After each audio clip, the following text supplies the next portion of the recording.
कहानी की स्टार्टिंग में हमें एक एनी नाम की लड़की को दिखाया जाता है जो कि काफ़ी डरी हुई होती है और उसे देखकर ऐसा लग रहा था कि जैसे कोई इनविजिबल चीज उसके पीछे पड़ी है। अब वो दौड़कर अपने घर आती है जहाँ पर घर के बाहर एनी को उसके पिता मिलते हैं, लेकिन वो अपने पिता से बात किए बिना ही घर के अंदर चली जाती है। अब थोड़ी देर के बाद वो घर से बाहर आती है जो कि अभी भी काफ़ी डरी हुई थी और इस बार वो अपने पिता की गाड़ी लेकर यहाँ से चली जाती है। अगले सीन में हमें एनी को एक बीच पर दिखाया जाता है।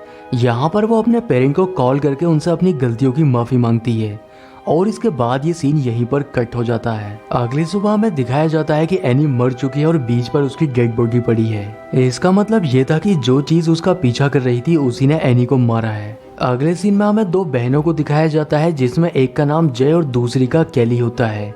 जय पूल में नहा रही होती है और कैली जय से उसके नए बॉयफ्रेंड के बारे में पूछने लगती है। तो अब जय उससे कहती है कि कल मैं अपने नए बॉयफ्रेंड के साथ पहली बार डेट पर जाने वाली हूँ, जहाँ पर हम दोनों का ही एक साथ मूवी देखने का प्लान है। अगले दिन जय अपने बॉयफ्रेंड जेब से मिलने के लिए पहुंच जाती है और इसके बाद ये दोनों थिएटर में जाकर मूवी देखने लगते हैं। लेकिन जेफ को यहाँ पर एक लड़की दिखाई देने लगती है, इसलिए वो जय से पूछता है कि क्या तुम्हें भी वहाँ पर कोई लड़की दिखाई दे रही है, पर जय उससे मना कर देती है, जिस पर जेफ बहुत ज्यादा डर जाता है और उसको लेकर बाहर आ जाता है। जय को समझ नहीं आ रहा था कि आखिर वो ये सब अजीब हरकतें क्यों कर रहा है। अब कैली जय से उसकी डेट के बारे में पूछने लगती है कि आखिर उसकी डेट कैसी रही। तो अब जय उसे बताती है कि उसकी पहली डेट कुछ खास नहीं रही क्योंकि जेफ काफी अजीब हरकतें कर रहा था। अब शाम को जेफ फिर से अपने बॉयफ्रेंड से मिलती है, लेकिन इस बार उसका बॉयफ्रेंड उससे बहुत अच्छे से बात करता है, इसलिए ये दोनों ही एक दूसरे के करीब आ जाते हैं। अब वो जे को अपनी कार में लेकर जाता है जहाँ पर वो उसके साथ रिलेशन बनाने लगता है, पर रिलेशन बनाते समय अचानक में वो जे को बेहोश कर देता है। जे की जब आंख खुलती है तब वो खुद को एक चेयर के साथ बंधा हुआ पाती है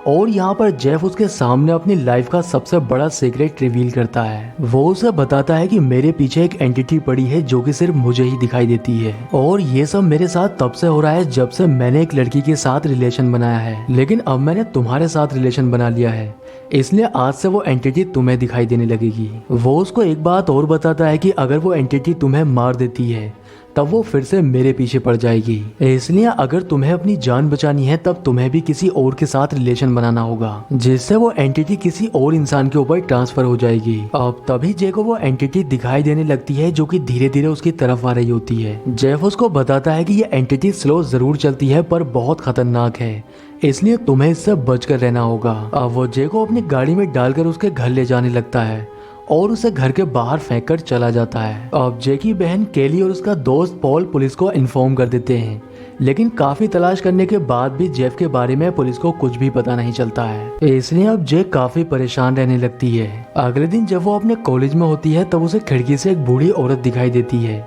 जो कि उसी की ओर आ रही थी। उसे देखकर जे को ऐसा लगता है कि शायद ये वही एंटिटी है जिसके बारे में जेफ ने उसे बताया था, इसलिए वो डर की वजह से यहाँ से चली जाती है। अब जे कैली और पॉल को बताने लगती है कि उसे एक एंटिटी दिखाई देती है और ये सब उसके साथ तब से हुआ है जब से उसने जेफ के साथ रिलेशन बनाया है, लेकिन ये दोनों ही उसकी बातों पर यकीन नहीं करते हैं। उन्हें लगता है कि शायद वो डरी हुई है इसलिए ऐसी बातें कर रही है, पर उसकी तसल्ली के लिए पॉल उससे कहता है कि अगर तुम चाहो तो आज रात में तुम्हारे घर रुक सकता हूँ, जिस पर जे भी मान जाती है। लेकिन रात में उसको नींद नहीं आ रही थी इसलिए वो नीचे आ जाती है जहाँ पर पॉल टीवी देख रहा होता है और ये दोनों ही एक साथ बैठकर बातें करने लगते हैं। पर तभी ने खिड़की का कांच टूटने की आवाज आती है, इसलिए पॉल चेक करने के लिए बाहर चला जाता है और जे किचन में आ जाती है, लेकिन किचन में जे को वही एंटिटी दिखाई देती है जो कि धीरे धीरे उसकी ओर बढ़ रही थी। ये देखकर वो बहुत ज्यादा डर जाती है और चिल्लाने लगती है और इसके बाद वो अपने आप को एक कमरे में बंद कर लेती है। अब जे के चिल्लाने की आवाज सुनकर पॉल और कैली भी यहाँ पर आ जाते हैं। जे उनको बताने लगती है कि वो एंटिटी मेरे पीछे पड़ी है और मुझे मारना चाहती है और उसको मैंने अपनी आंखों से देखा है, लेकिन वो एंटिटी उनको दिखाई नहीं दे रही थी इसलिए वो उसकी बातों पर यकीन नहीं करते हैं। अब तभी वो एंटिटी रूम के अंदर आ जाती है और इस बार वो एक बहुत ही लंबे लड़के के रूप में होती है। अब जे उससे डरकर यहाँ से भाग जाती है और एक पार्क में चली जाती है, लेकिन अब उसे समझ आ चुका था कि अगर उसे इस एंटिटी से अपनी जान बचानी है तब उसे किसी और के साथ रिलेशन बनाना ही पड़ेगा, लेकिन वो अपनी जान बचाने के लिए किसी दूसरे की जान खतरे में नहीं डालना चाहती है। अब कुछ देर के बाद उसके सभी दोस्त यहाँ पर पहुँच जाते हैं और ग्रेग जैसे उसकी परेशानी के बारे में पूछने लगता है, इसलिए वो उसे सारी सच्चाई बता देती है। वो उससे कहती है कि मुझे किसी भी हाल में जेफ को ढूंढना है जिसकी वजह से मेरे साथ ये सब हुआ है। इसलिए ये सभी लोग ग्रेग की गाड़ी में बैठकर जेफ को ढूंढने के लिए निकल जाते हैं और ये जेफ को ढूंढते हुए उसके घर तक पहुंच जाते हैं, लेकिन ये घर पूरी तरह से खाली होता है। दरअसल जेफ ने जे को जो भी अपनी पहचान और एड्रेस दिया था वो सभी फेक होता है,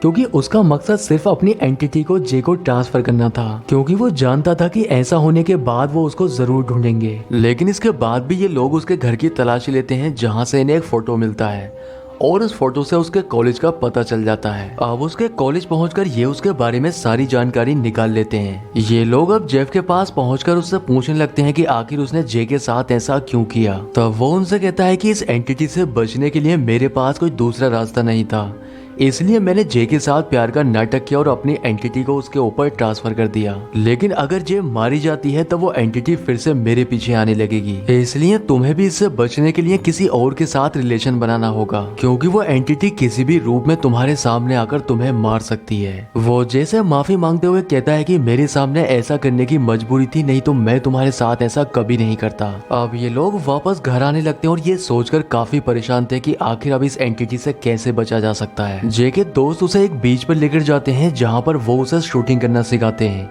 जिससे वो एंटिटी जब भी उसके सामने आएगी वो उसे शूट कर सकती है। अब कुछ देर के बाद वो एंटिटी एक लड़की के रूप में उस बीच पर आ जाती है और जे के बालों को खींचने लगती है, पर जे के अलावा वो किसी को भी दिखाई नहीं दे रही थी। जे के दोस्त उसे बचाने की भी कोशिश करते हैं, पर वो उनको भी चोट पहुंचाने लगती है, इसलिए वो डरकर एक बोट हाउस में आ जाते हैं। अब क्योंकि वो जे को ही दिखाई दे रही थी, इसलिए जे उसके ऊपर लगातार गोलियां चलाने लगती है, लेकिन उसके ऊपर गोलियों का कोई भी असर नहीं होता, इसलिए जे दरवाजे को बंद कर लेती है। अब तभी दरवाजा टूटता है और बाहर से ग्रेग उनसे कहता है कि यहाँ पर सब कुछ ठीक है, पर तभी वो एंटिटी एक दूसरा रूप लेकर अंदर आने लगती है।